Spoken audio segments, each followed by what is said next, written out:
The lock clicks at 4:03 a.m. 3 security officers burst through the door of cabin 217.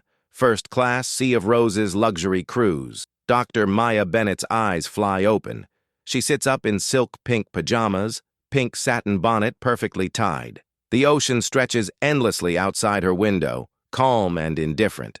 Chief Security Officer Marcus Kane, white, mid-40s, jaw tight, aims his flashlight directly at her face. "Stay exactly where you are. Hands visible." She raises her hands slowly, heart pounding. "What's happening? Check your records. You have the wrong cabin." Kane barely glances at his tablet. "Cabin 217. Suspected theft. Passenger fits the description." "What description?" His eyes scan her face with cold precision. "You know exactly what I mean." The fluorescent light floods the cabin. Maya Bennett shields her eyes, still seated on the 1,000 thread-count sheets she'd been dreaming on moments ago. This was supposed to be rest. 7 days away from courtrooms, case files, depositions. 7 days where nobody knew she was the federal prosecutor who'd just closed the largest corruption case in the Southern District. Marcus Kane stands at the foot of her bed, 2 junior officers flanking him. Officer David Chen, Asian, late 20s, nervous energy radiating off him, and Officer Nicole Pierce, black woman, early 30s, eyes carefully neutral. All 3 wear crisp white uniforms with gold Sea of Roses insignia. All 3 look at Maya like she's already guilty. "Ma'am, we need you to step out of bed slowly," Kane says, his voice carrying the authority of someone who's never been questioned. "Keep your hands where we can see them." Maya's legal mind kicks in automatically, even through the shock. "I'm a guest in a first-class cabin. I've done nothing wrong. What specific crime am I being accused of?" Kane pulls out his tablet, turns it toward her. The screen shows a blurry security photo from earlier tonight. The pool deck bar, approximately 11:47 p.m. A black woman in a white sundress, face partially obscured. Theft of a diamond bracelet, value approximately $47,000, stolen from cabin 189 between 10 p.m. and midnight. Witness reported seeing a black woman, late 20s to early 30s, leaving the area. Maya stares at the photo. The woman could be anyone. The image is grainy, backlit, features indistinct. "That's not me. I was in the observation lounge until 11:30, then came straight here. There are cameras everywhere on this ship." "We've reviewed the footage," Kane replies smoothly. Too smoothly. "Timeline matches. You have no alibi for the critical window. The observation lounge has attendants. The hallway outside this cabin has cameras. Check them." Kane exchanges a glance with Chen. Something passes between them. Quick, calculated. "Cameras in this corridor experienced technical difficulties between 11:20 and 11:55 p.m. Unfortunately, no footage available." Maya's blood runs cold. She's prosecuted enough cases to know what technical difficulties means when they're too convenient. "What about the observation lounge staff?" "They saw me. Laura, the attendant. We talked about the constellation viewing for 20 minutes. Pierce speaks for the first time, her voice softer than Kane's but no less firm. "We'll verify that. But right now we need to search this cabin. Do you have authorization? A warrant? Some kind of probable cause beyond a vague description?" Kane steps closer. His shadow falls across her. "Ma'am, we're not law enforcement. We're ship security. Under maritime law and the passenger agreement you signed, we have authority to search any cabin when we have reasonable suspicion of criminal activity. You agreed to those terms when you boarded." Maya knows he's technically correct. Maritime law operates differently. The cruise line's jurisdiction is murky, complex, but reasonable suspicion based solely on race? That's another story entirely. "I understand maritime authority," she says carefully, keeping her voice level despite the rage building in her chest. "But targeting me based exclusively on race violates basic civil rights. The woman in that photo could be one of 50 black women on this ship. Why me specifically?" "Cabin location," Kane answers immediately. "You're on deck 7. Cabin 189 is on deck 7. Proximity suggests opportunity. There are 47 cabins on deck 7. Have you searched all of them?" Silence. "Have you stopped any other black women tonight?" More silence. Pierce looks away. Chen shifts his weight, uncomfortable. Kane's expression doesn't change. Maya slides out of bed slowly, deliberately. Her pink satin bonnet catches the light. Her pink silk pajamas, expensive, luxurious, chosen specifically because she wanted to feel beautiful on this trip, suddenly feel like a costume in a show she never auditioned for. She stands barefoot on plush carpet, 5'6" of exhausted anger. "I'm Dr. Maya Bennett," she says quietly. "Federal prosecutor, Southern District of New York. I just spent 8 months prosecuting a case involving civil rights violations, abuse of power, and racial profiling. I know exactly what's happening right now." Kane's expression flickers, just for a second. Surprise, maybe, or calculation. "That doesn't change the situation, ma'am. We still need to search this cabin. Then do it properly. I want documentation. I want witness statements from the observation lounge staff. I want the full security footage from every camera on Deck 7 for the entire evening. And I want to file a formal complaint about this procedure. You're welcome to file complaints through proper channels once we've completed our investigation." Kane nods to Chen and Pierce. "Search thoroughly. Check luggage, closets, safe, bathroom, everything." They move efficiently, professionally. Chen opens the walk-in closet, starts going through her suitcases. Pierce checks the bathroom, opens drawers, examines toiletries. Kane stands near the door, watching Maya, his tablet clutched like a shield. Maya's mind races. This isn't random. Can't be. She's been on this ship for 3 days. Kept low profile. Didn't advertise her profession. Barely socialized beyond polite small talk at dinner. She specifically chose this cruise because nobody knew her here, unlike Manhattan, where her face appeared in newspapers after the Bradley corruption verdict. Unless someone does know who she is, her stomach drops. 2 weeks ago, she received an anonymous email. Subject line, "Enjoy your vacation." Body text, "Just coordinates." She'd traced them. They matched the Sea of Roses route through the Caribbean.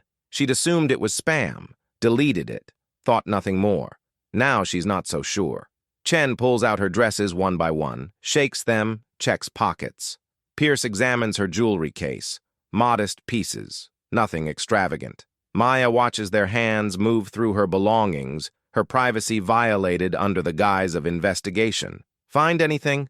Kane asks after 7 minutes. "Nothing yet," Chen reports. "Keep looking." Pierce moves to the nightstand, opens the drawer. Inside, reading glasses, a novel, hand cream, and her federal prosecutor badge in its leather case. She lifts it out, flips it open. The badge catches the light. United States Department of Justice. Maya Bennett's photo. Title, Assistant United States Attorney. Pierce freezes. Looks at Maya, back at the badge. "Sir." Kane turns, sees what she's holding. His face goes carefully blank. "Federal prosecutor." Maya repeats softly. "Like I said." Chen stops searching. The room fills with thick silence. Only the ocean's distant hum remains constant. Kane recovers quickly. "That doesn't exempt you from ship regulations, Dr. Bennett. The search continues. On what grounds? You've found nothing. Your sole basis was a blurry photo and racial profiling. Now you know I'm a federal prosecutor and you're continuing anyway? The investigation isn't complete. The investigation was pretextual from the start." Maya's voice hardens. "I'm documenting every second of this. Timestamps, procedure violations, statements made. When we dock in Miami in 4 days, I'm filing formal complaints with the cruise line, maritime authorities, and the Department of Justice Civil Rights Division." Kane steps closer. "Are you threatening me? I'm informing you of legal reality. You just searched a federal prosecutor's cabin at 4 a.m. based on racial profiling. That decision will have consequences. We're doing our jobs." "No, you're violating mine." Pierce sets the badge down carefully like it might explode. She looks at Kane. "Sir, maybe we should verify her alibi first. Check with observation lounge staff like she suggested. We'll verify everything in due course," Kane says flatly. But something's shifted in his tone. Less certain, more defensive. Maya sees her opening. "Officer Pierce is right. Standard procedure. Verify alibi before intrusive searches. You skipped that step deliberately." "Why?" "We followed protocol." "You followed a predetermined conclusion. You decided I was guilty, then worked backward to justify it. That's not investigation. That's persecution." Chen and Pierce exchange glances. They're young enough to look uncertain now. old enough to know they've stepped into something dangerous. Kane's jaw tightens. We received a credible report. From whom? What witness? What specific information beyond black woman? He doesn't answer. There is no specific witness, is there? Maya presses. Someone told you to search this cabin. Someone with authority over you. Who? That's confidential operational. Maritime law doesn't protect retaliatory investigations. If you're acting on orders to harass me specifically, that's conspiracy. The word hangs in the air. Conspiracy. Kane's face reddens. Outside, the ocean continues its endless roll. The ship hums quietly beneath their feet.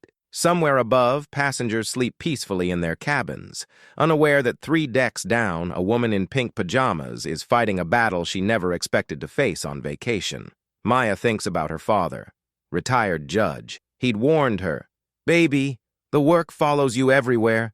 Can't ever just be black and relaxed. Always have to be black and ready." She'd laughed it off, said she'd be fine. 7 days of beaches and books. Now she stands in her ransacked cabin, watching 3 security officers realize they've made a catastrophic mistake. "I want names," Maya says quietly. "Full names, employee numbers, supervisors. I want incident reports. I want that security footage. All of it, including the supposedly malfunctioning cameras. And I want to know who gave the order to target cabin 217. Kane's hand moves to his radio. "I need to consult with my supervisor." "Excellent idea. Ask them if they really want a federal civil rights lawsuit before we reach Miami." He steps into the hallway. The door closes softly behind him. Pierce and Chen stand awkwardly in the cabin. Neither meets Maya's eyes. "How many other cabins have you searched tonight?" Maya asks them directly. Chen hesitates. "This is the first. First search based on a theft investigation that supposedly happened hours ago? You didn't search cabin 189 itself? Didn't search neighboring cabins? Came straight here?" Silence confirms everything.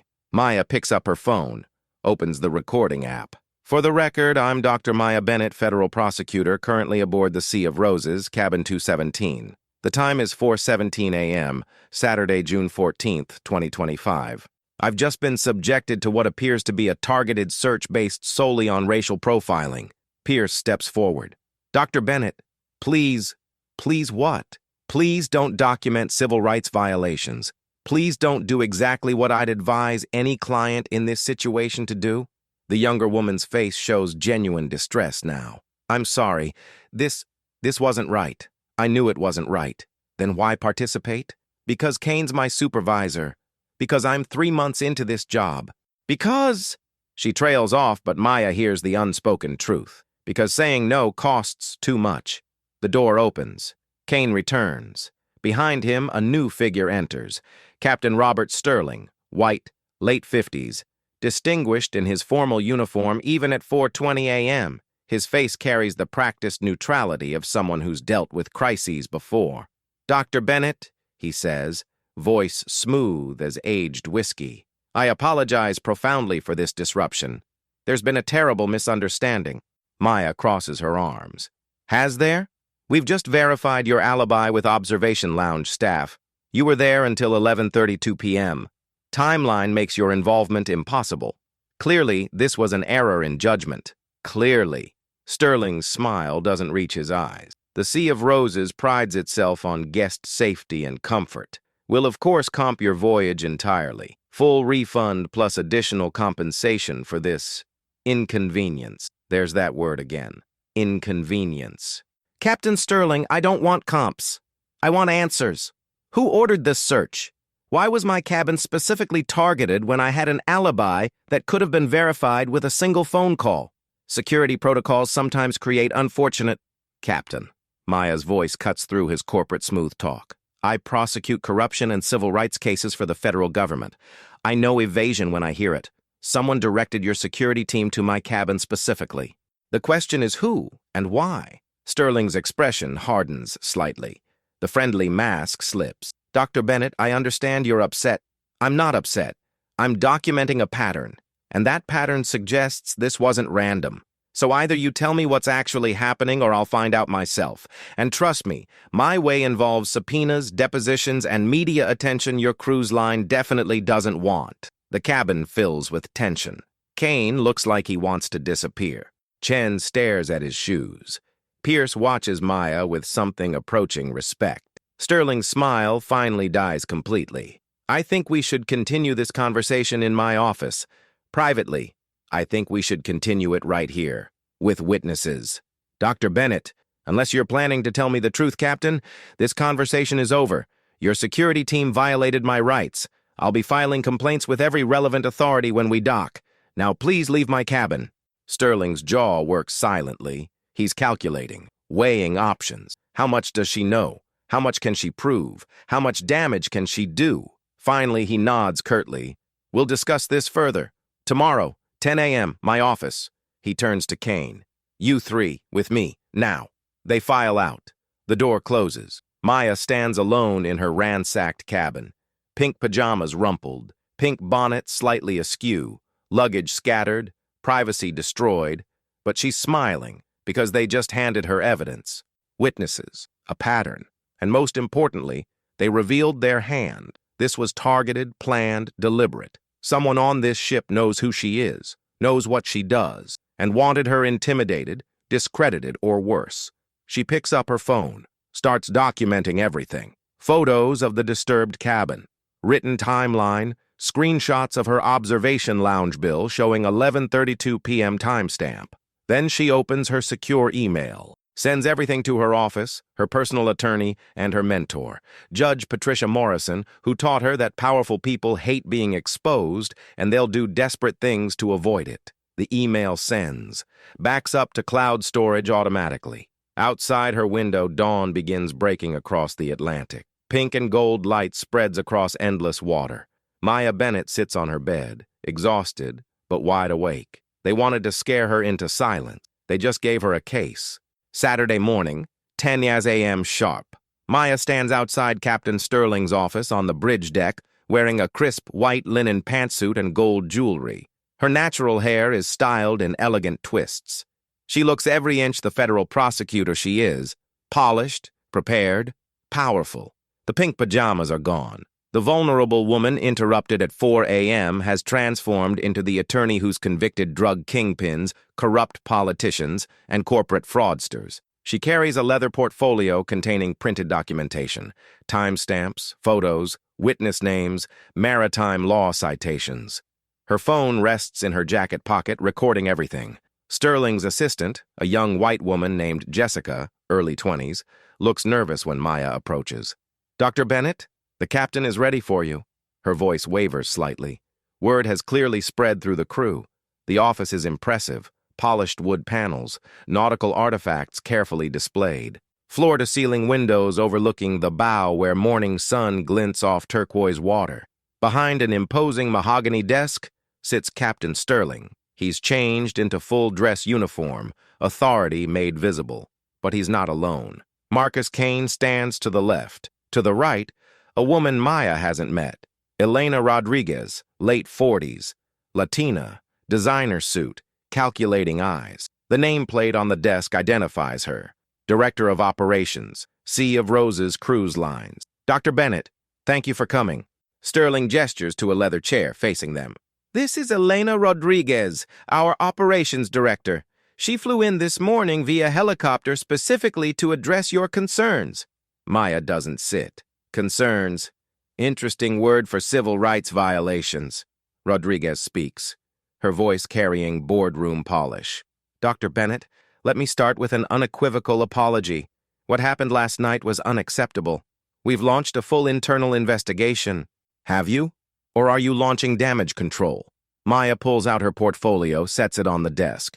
Because I've already completed my own investigation. Started at 6 a.m., spoke with 17 crew members and 12 passengers. The picture is quite revealing. Sterling's face tightens. Rodriguez maintains her professional mask, but something flickers behind her eyes. Kane stares straight ahead like a soldier at attention. Maya opens the portfolio. Let's start with facts. The theft you claimed justified searching my cabin? I spoke with the passenger in cabin 189. Mrs. Catherine Whitmore, 67, white, from Connecticut. Lovely woman. She reported a missing bracelet at 11:52 p.m. Security arrived at 12:08 a.m. She gave a statement describing the theft occurring sometime between 9 p.m. when she went to dinner and 11:45 p.m. when she returned. She pulls out a printed statement, slides it across the desk. Here's the interesting part. Mrs. Whitmore never mentioned seeing anyone suspicious. Never described a black woman. Never mentioned race at all. So where did that description come from? Silence. I'll tell you where. Chief Kane created it. Maya turns to him directly. You told your team you'd received a witness description, but Mrs. Whitmore gave no such description. You fabricated it to justify targeting me specifically. Kane's jaw clenches. I acted on information available. You acted on orders. Maya cuts him off. From whom? Rodriguez raises a hand. Dr. Bennett, let's not turn this into an interrogation. We're here to resolve this amicably. Then resolve it honestly. Why was I targeted? It was a mistaken judgment. It was premeditated retaliation. Someone on this ship knows I'm a federal prosecutor, knows the cases I work, and wanted me intimidated, discredited, or removed from the ship entirely. The question is who and why. Sterling leans forward. Dr. Bennett, you're suggesting a conspiracy. That's a serious accusation. I'm stating facts that support a conspiracy charge. Targeted search based on fabricated evidence, convenient camera malfunctions, refusal to verify readily available alibi, continuation of search after discovering my profession, pattern consistent with deliberate harassment. She pulls out more papers. I've also discovered this isn't the first incident. 3 months ago, cabin 214 was searched under similar circumstances. Black male passenger, theft accusation, nothing found. 2 months ago, cabin 311, black female passenger, contraband accusation, nothing found. Last month, cabin 198, black couple, disturbance accusation, nothing found. All first-class cabins, all black passengers, all searched by Chief Kane's team, pattern established. Rodriguez's professional mask cracks slightly. She didn't know about the others, or claims she didn't. Maya presses her advantage. Maritime law requires reasonable suspicion for cabin searches. Racial profiling doesn't qualify as reasonable. Each of these searches violated passenger rights. Each created liability for your company. And each was documented in security reports that mysteriously conclude with no further action required. She places the final document on the desk. But the most interesting discovery came from a bartender named Marcus. Different Marcus works the pool deck bar. He remembers Thursday night clearly. Remembers a conversation he overheard between Chief Kane and someone he described as that lawyer guy who boards in Miami every month. Kane's face goes pale. Marcus heard Kane say, "The prosecutor is in 217. We'll handle it Saturday morning." This was Thursday night, 27 hours before the alleged theft, before any crime occurred. Almost like the crime was planned to justify the search. The office falls silent except for ocean waves against the hull far below. Rodriguez speaks carefully. Dr. Bennett, these are serious allegations. If true, criminal charges could result, will result. Maya corrects. The evidence is documented. Witnesses are willing to testify. And I've already sent everything to the Department of Justice Civil Rights Division, FBI Maritime Division, and my office in New York. This is beyond your internal investigation now. Sterling's hands grip his desk edge. What do you want? Truth. Who ordered my cabin searched? Who's the lawyer who boards monthly? What's his connection to my cases? We don't have that information. You're lying. Maya's voice stays calm, but authority fills every syllable. Chief Kane knows. The question is whether he tells me now or tells FBI investigators later under oath, because this ship docks in Miami in 73 hours. When it does, federal agents will be waiting. They'll seize security records, interview every crew member, track every communication. They'll discover whatever you're hiding. The only question is how much it costs your company before they find it. Rodriguez calculates quickly. Lawyers? PR disasters? Stock prices? Maya can see the math happening behind her eyes. Dr. Bennett, perhaps we can reach an understanding. Full refund, significant compensation, confidential settlement? No. Maya's answer is immediate. This isn't about money.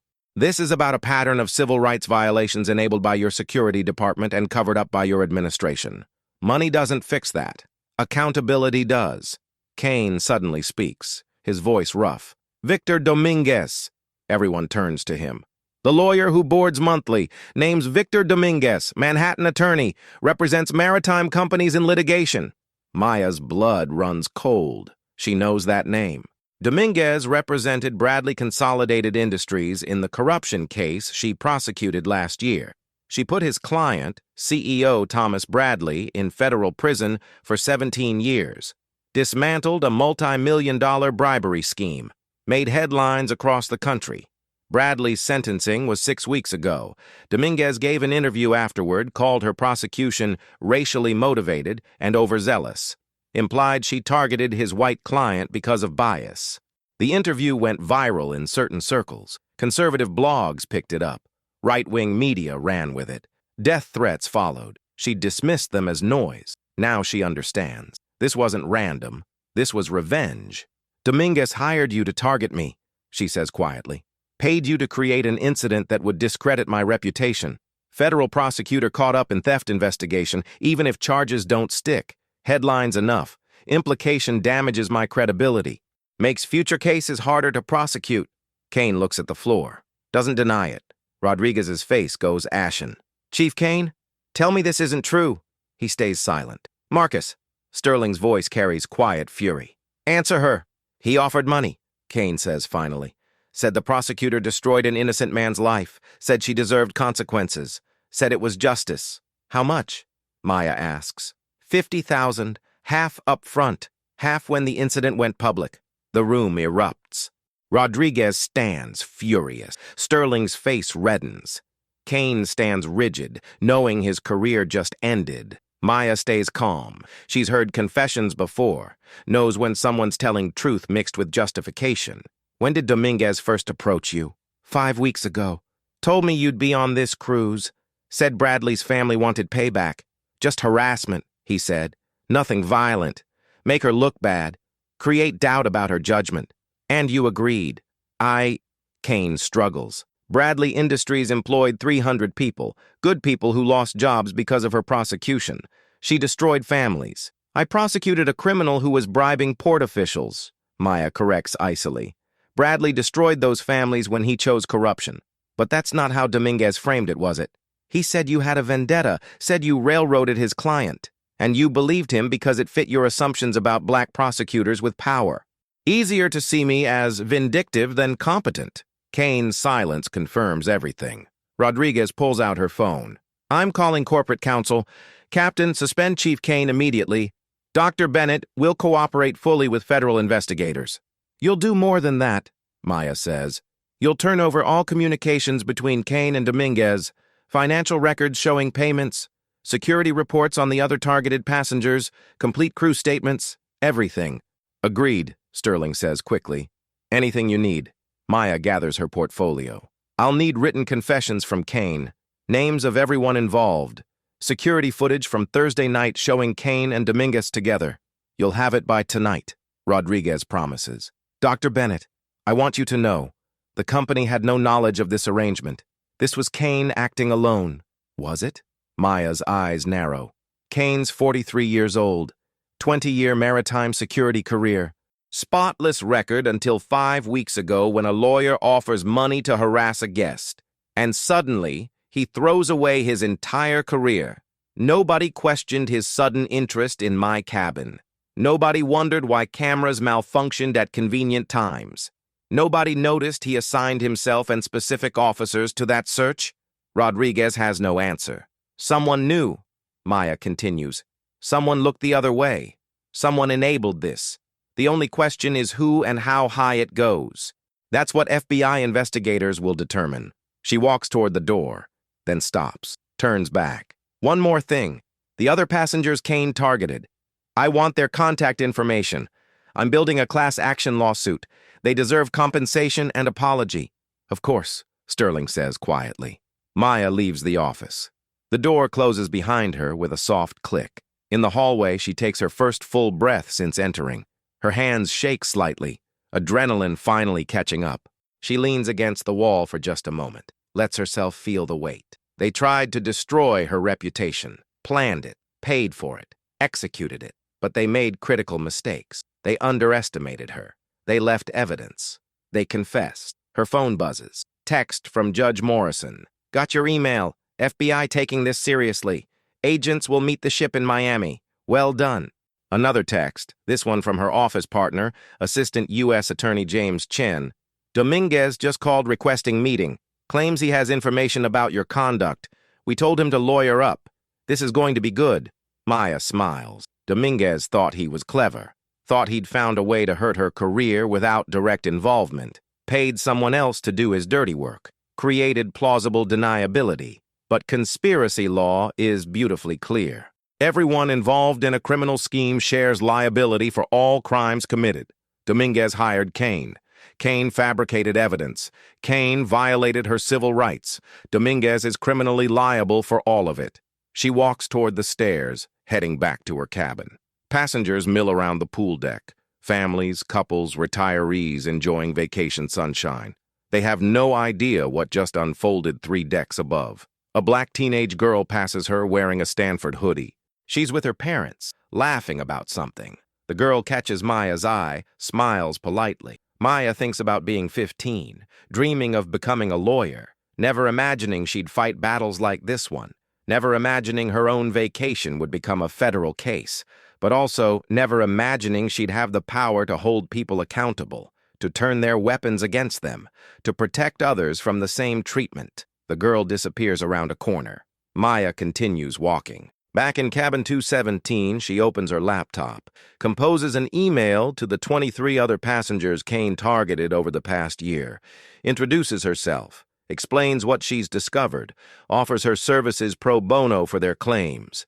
Within 2 hours, 17 respond. Their stories are heartbreaking. Humiliation, fear, trauma, avoided cruises afterward, lost deposits, nightmares. One response stands out. From a man named Terrence Johnson, 41, Chicago architect. Dr. Bennett, thank you.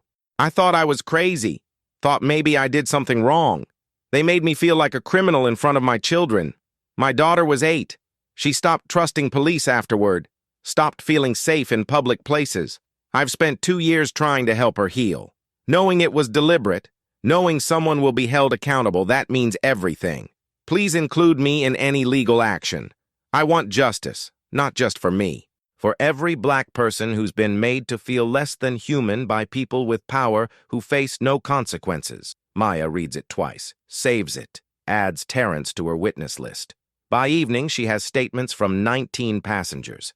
Patterns emerge clearly. Kane targeted professional black travelers, lawyers, doctors, executives, professors, people with education, resources, confidence, people he perceived as uppity. The maritime law research takes hours. She finds precedents, similar cases, settlements and judgments, builds legal strategy. Her phone rings at 7:34 p.m. Unknown number. She answers cautiously. Dr. Bennett, this is Victor Dominguez. His voice carries expensive education and barely concealed anger. I understand you're making accusations about me. I want you to know they're completely baseless. I have no knowledge of any improper conduct by Sea of Roses security. Maya smiles. Mr. Dominguez, are you calling me without your attorney present? Pause. I don't need an attorney.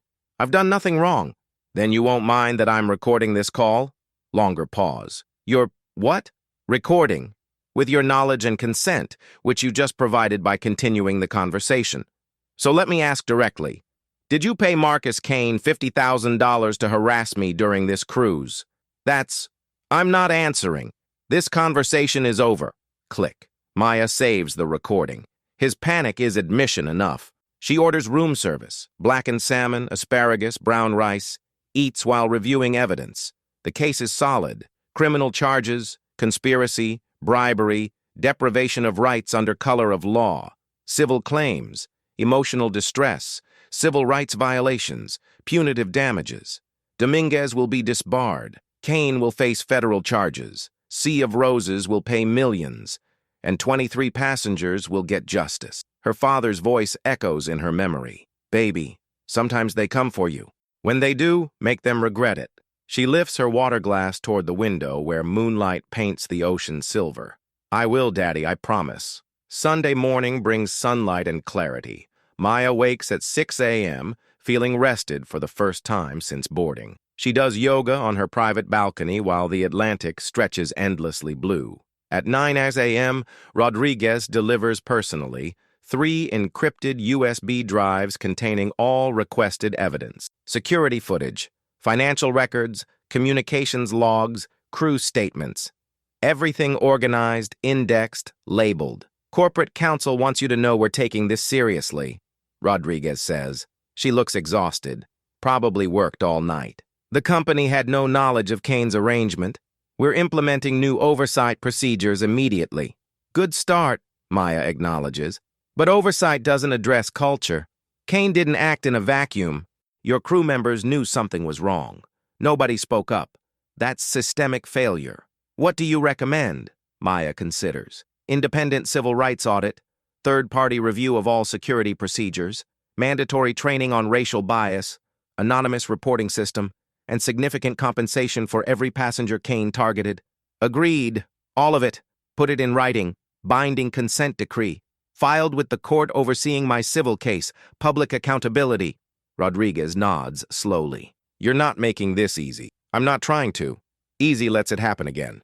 After Rodriguez leaves, Maya spends the day working. She drafts legal complaints, organizes evidence, conducts phone interviews with victims, coordinates with FBI agents who'll meet the ship. That evening, Officer Nicole Pierce knocks on her cabin door.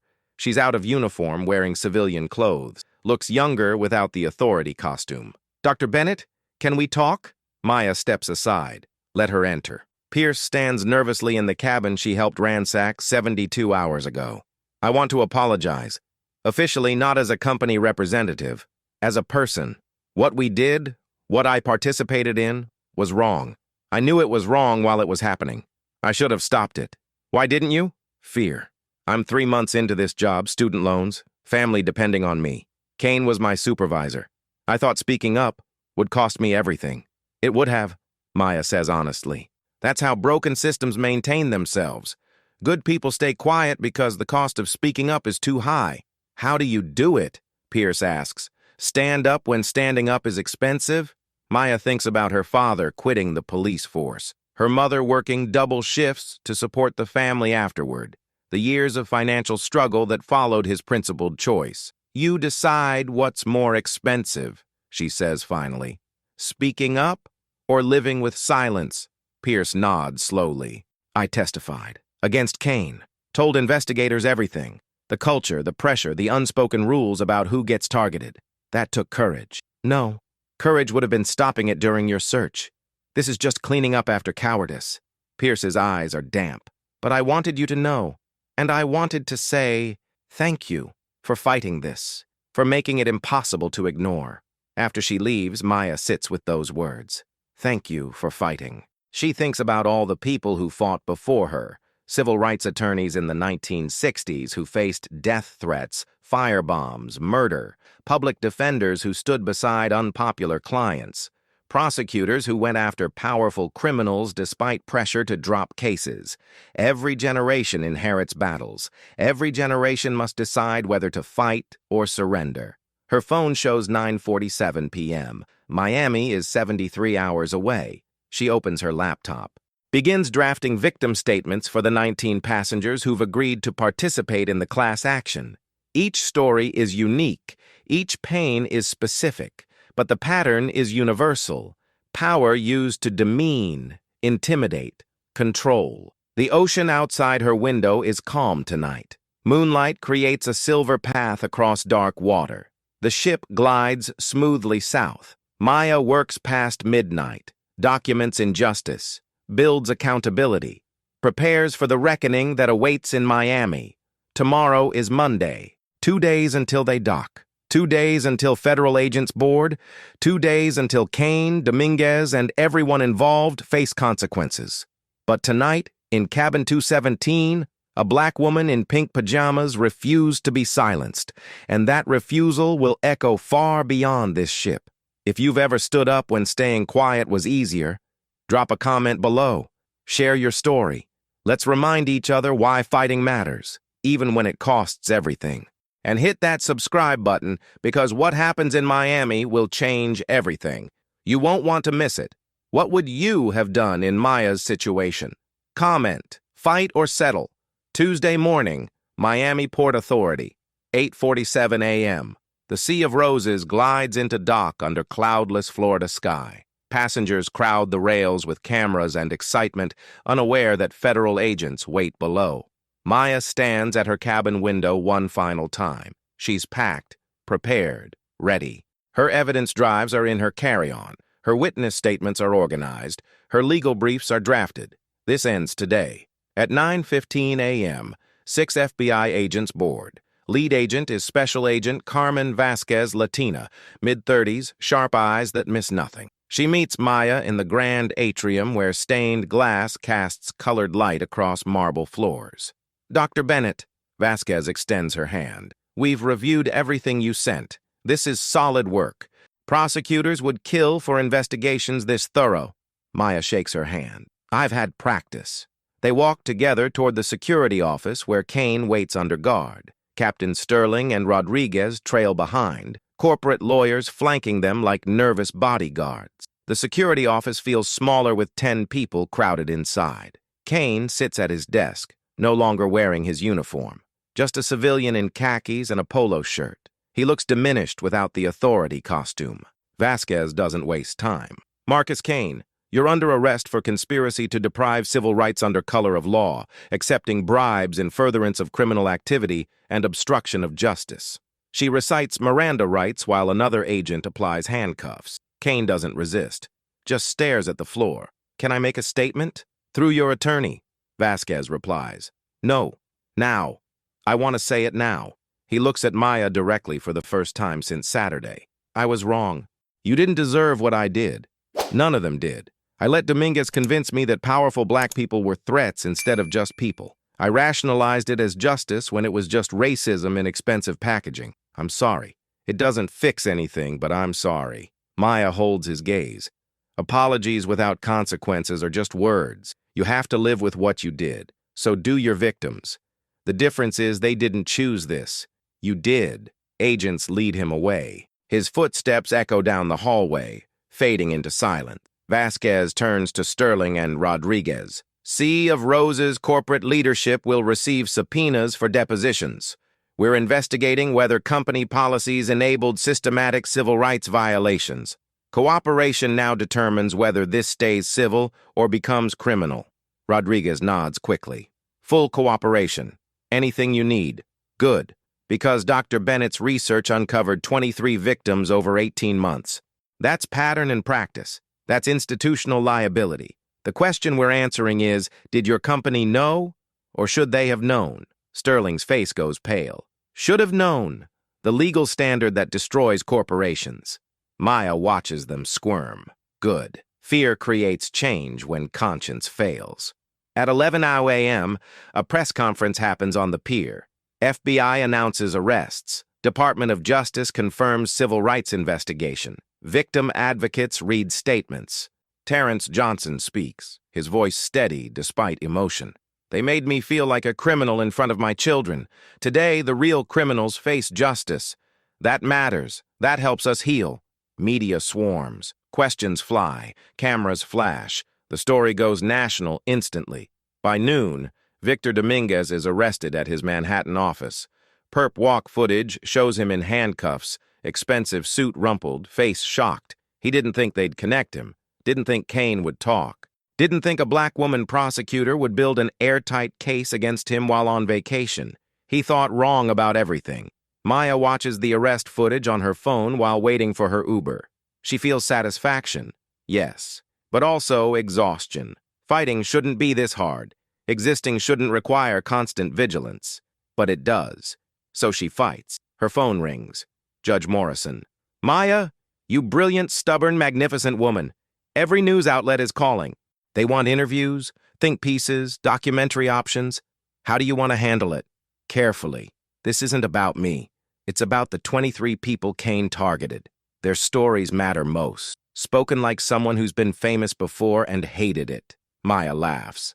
The Bradley case taught me, headlines fade, but precedent lasts.